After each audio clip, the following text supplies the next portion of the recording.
Well, I am privileged today to be joined by Bill Nussey from Freeing Energy. And thank you, Bill, for joining me. I really appreciate it very much. I'm excited to be here, Nat. Thank you for inviting me. Yeah, it's amazing how many amazing people we have in our networks. And you kindly sent me your book. Wow, it's got to be eight or 9 months ago now, and I read it on an airplane, and there was so much information in there about energy, the current energy crisis that we're sort of edging towards, or we're actually in. I mean, where I live in Croatia, there is, the government kind of have capped the increase that energy companies can charge, and that's been very, very good for everybody. But a lot of countries where it's privatized, like for example in the UK, it's just insane for normal people. So how did you end up in Freeing Energy, Bill? And where did you sort of come from to launch this venture? Well, there's two things about my story that plays out over and over again that landed me here is I'm a serious nerd and I love disruptions. So I've been starting businesses since I was in high school in the U.S. and sold several companies. Took one public, got to press the button on Nasdaq, created a unicorn as a CEO. And my last business I sold to IBM, and I wrote a letter to the CEO of IBM complaining about how they should run their business better, but I turned it into a nice, here's what IBM could be. And I ran strategy, ended up getting invited to run strategy for IBM, which was really cool. And while I was there, one of the projects we worked on was about clean energy and the energy transition and the coming issues with fossil fuels. And I realized that one of the most important fundamental industries in the world was about to be disrupted. And so we knew that change was coming. I think the speed with which it's coming and frankly, the urgency that's driving it was unseen. But we are in a place where we knew we'd have to be. And the book is really about what entrepreneurs and early stage investors can do to participate and really help this exciting transition, this terrifying and exciting transition happen, and build great businesses around it. And I think it's also helpful to very large companies that are trying to navigate this as well. And how do you think about this, not just from saving the planet, not just from creating stability, but how do you think about this from creating great business? And that's really the punchline of my work and Freeing Energy. Right, right. And from what I sort of gathered from the book, we are in a very big crisis, really, especially with all the number of outages that have kind of occurred, certainly in North America, in a lot of countries where there are hurricanes and things like that. And it really inspired me to sort of hear the story about the people in, it's not Costa Rica, Puerto Rico, Puerto wasn't Rico, it? yeah. Yes, where they have these microgrids which can power, whole schools, and I found that particularly inspiring, to be honest. Thanks. It was amazing to me to learn that you can take off the shelf components that everyone knows exist everywhere, and panels and inverters, and put them together with batteries. And in a place like Puerto Rico, you can actually build that system which will power parts of a school or any building and actually be less expensive than buying power from the grid, and simultaneously addressing the issues with Puerto Rico in particular. Their grid is very unstable, and it has not just when hurricanes hit, but the grid breaks all the time. And it's not often any time in tech history where I've spent my career there, where you have a better product at a better price that every single customer prefers. And part of my mission is to get the story out there. This stuff's real. You can debate environmentalism, you can debate climate change, these are all now secondary topics. The primary topic is you can save money, you can improve the reliability of your home and business, and by the way, you can help the planet and help make a positive social impact. But this is a business discussion going forward, and that's the part that most people still struggle to see. Right. I mean, from what I also gathered from your book is that the grids that people are using for electricity in most part are based upon Edison's 120-year-old Yes, it's so true. grid, which Yes. that totally it completely shocked me. I literally listened to that, and my mouth was open, and I was like, "Are you kidding me?" And there's a picture in your book which which really set it in my mind of this ancient old piece of technology. And frankly, it disturbed me that, you know, the companies now are using this narrative that they need to make a profit so they can reinvest the money, and tell this to the people in England, in the UK and elsewhere who are struggling to eat and have to go to food banks. You know, tell it to them and see what they have to say, when energy companies have made billions and billions more than they did in the past few years. And it just shocks me, the whole concept of this energy crisis and the way that it's being handled certainly in Europe is really shocking. And I know we've got factors. I know we've got this awful situation with Russia and Ukraine, this awful war that's going on, that's affecting the price of gas, of oil. But I don't know. I just found it so surprising when I saw that, you know, we've got all these options. We've got oil, diesel, you know, nuclear, solar, wind, hydropower, coal, biomass, and all of these things. But actually, from reading your book, I kind of realized that, hold on a minute, why aren't I generating my own electricity? Exactly. And the exciting part is you can list all of those energy generation systems, and traditional ones and transitional ones like nuclear. But the math is actually really clear. It's the policymakers that get it confused. But solar and wind are the only sources of energy that are getting substantially less expensive over time. And I think once the people who are in power making policy decisions, thinking about the long-term stability and cost of the electric grid, I think the inevitable outcome will be that they'll move towards the cheapest, most reliable, and least likely to go up and down like the folks in the UK are seeing, which is solar. And there are many different paths there. And my book talks about the small scale stuff, which is where I think the biggest opportunity for innovators and entrepreneurs is. But I think broadly, solar with some degree of wind and a little bit of nuclear to backstop it is it's hard to argue there's a different future. And the only reason that the price of electricity in the UK is going up so much is that everyone knew that the dependence on natural gas and fossil fuels from foreign countries was going to create an issue. This is the inevitable consequence. It shouldn't, I don't mean to sound snarky, but it shouldn't be surprising. We balance the world's fossil fuel prices on a knife's edge. And when Russia decides that they want to be bigger, then the whole world goes topsy-turvy. Now, guess what? If the UK had the majority of their electricity provided from solar and particularly wind, there's a lot of wind available, this wouldn't be happening.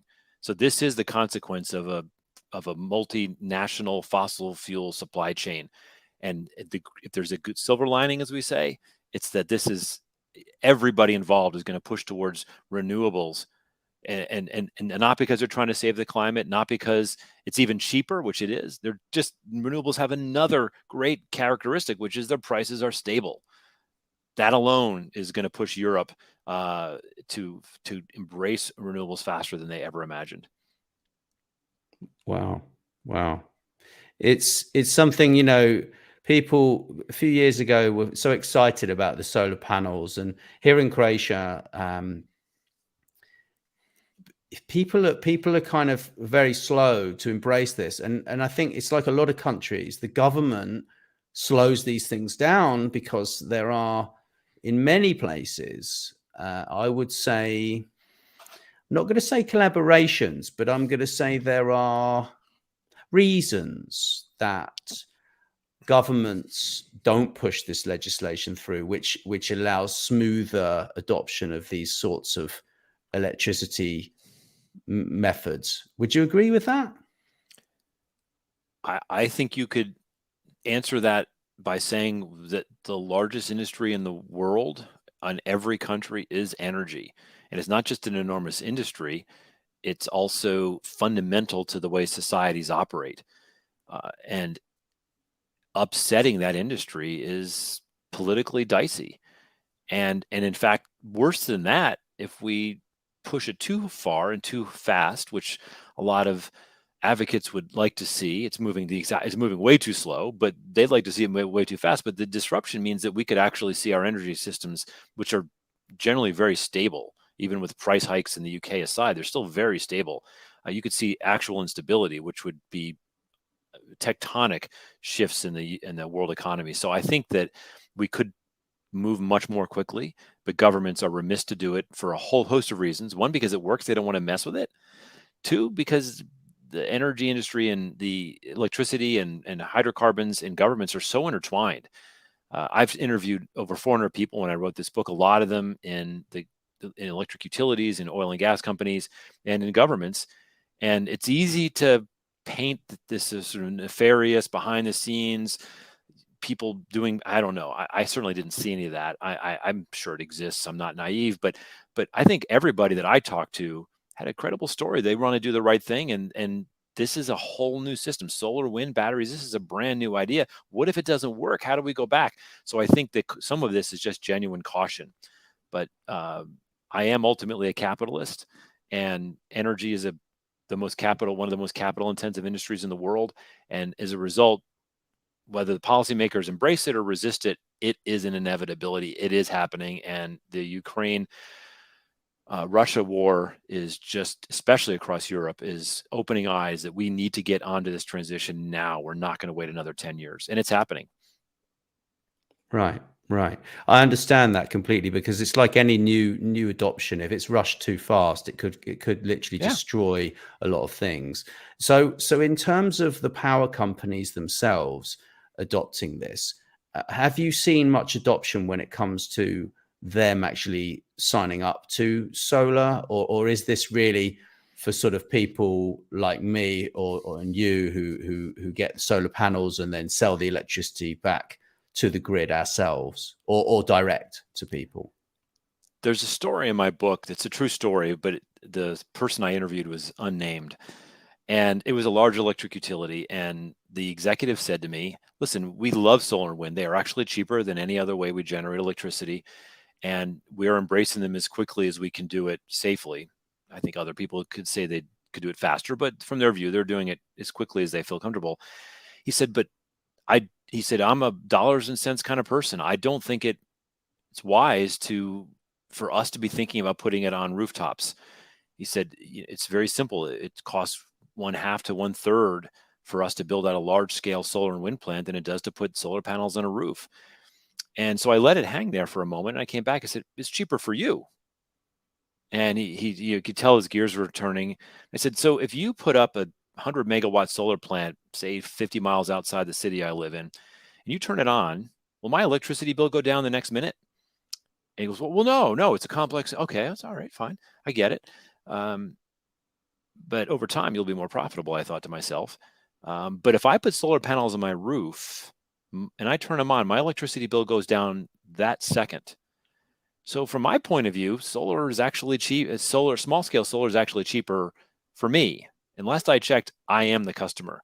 And so there's this disconnect, even from people that want to see these small scale solar systems get deployed. They confuse the math and think that building a large scale solar plant outside of a city is in the same market. It has the same apples to apples economic comparisons as putting it on the roof. And in fact, they're entirely unrelated markets. And that's the reality that ultimately consumers, people that own homes or buildings or live in apartments, and apartment owners, the economics of this are going to become irresistible, and the policymakers will follow. There's a great story that I found in my research back many years ago. AT&T, which was the monopoly telephone company in the US, they had every telephone connection, every long distance phone call was owned and controlled by AT&T, and no one was allowed to do it. And the government granted them, like they do for electric utilities, a monopoly free from competition. But the new technologies like the internet were ready to go, and AT&T was resisting it. And so the CEO of AT&T gave a famous speech, and he said to the audience at a university, listen, if we allow competition in the telephone system, the cost of long distance phone calls will, the supporting the network will be fewer and fewer people will be paying AT&T, but we own the network. And so the cost will go up for everybody else, and the cost will actually go up just to keep the network in place. And the cost will be most egregious on those families that are least able to afford it. In other words, if all the wealthy people buy alternatives to AT&T long distance, the network costs remain the same. Therefore, we got to raise the costs on low-income families. And that is the exact same argument that electric utilities make today. That if we let people put solar panels on the roof, then the cost of the network remains the same. The cost of the grid remains the same. So we're going to have to push the cost up for low-income families. And this is the reason, the singular reason that you see legislators embracing the argument to slow roll local energy is what I call it. Well, guess what happened with AT&T? This crazy thing, once they got out of the monopoly position, this crazy, like, silly idea happened. It was called innovation. And a bunch of crazy entrepreneurs in garages in Silicon Valley and across the United States came up with new things like, well, wait a minute, what if we sent voice over the internet? And you fast forward to 20 years later, and we're making phone calls. You and I are having a phone call. I don't even have to care where you are. We're having a video call across the planet Earth with no latency. It costs us nothing to do it. And I think anyone who understands the history of business would agree that had AT&T maintained that monopoly, not only would have long distance prices continue to go up, we would certainly not have long distance isn't even a cost, it's zero, and we can do video all at the same time. So innovation emerges when monopolies are modified. There's a reason to have AT&T and our utilities own the grid. So let's not begrudge them that.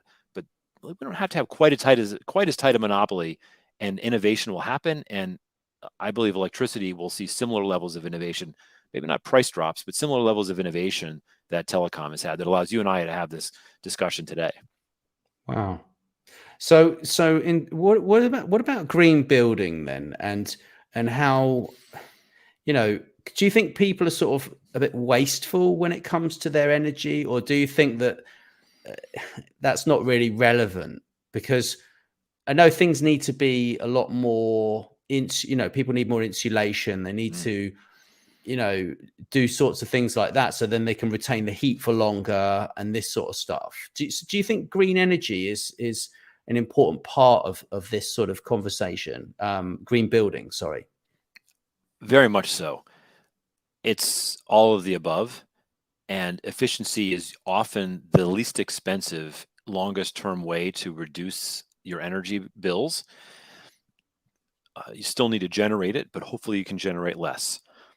And for many homes, at least in the United States, where we've got sort of infamously large numbers of large homes in cul-de-sacs, we even if you don't have an enormous roof, there is usually a crossover section. If you add enough insulation, better windows, that you can generate all the electricity you need from solar panels in the average size American home.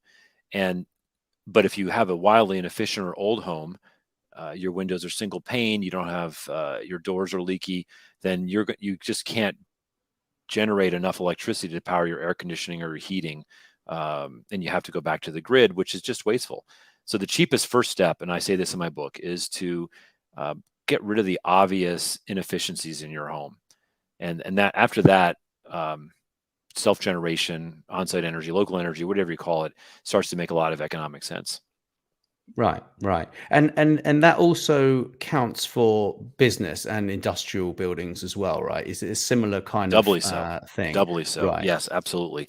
Right. Most businesses don't look at their electricity bills, and in many cases, in my experience, the electricity bill is so complex in the way that it's calculated that businesses just throw their hands up and say, I can't even possibly navigate this. There's a whole industry that emerged even before self-generation, before local energy was feasible, that would help you navigate and reduce those costs. But now with technology and local generation, the opportunities to be smart about how your building consumes electricity, to be smart about how your building uses the energy it's consuming better, the opportunities to save here are just enormous. And I'm one of the main thing that I spend my day on is a venture investor. And we are looking at many companies that are covering that entire gamut of buildings. We love what the industry calls a commercial and industrial space, because these people are very smart. They spend a lot of money You can give them an ROI very easily, a dozen different ways. And so that's a really exciting place. This area you're asking about, Nat,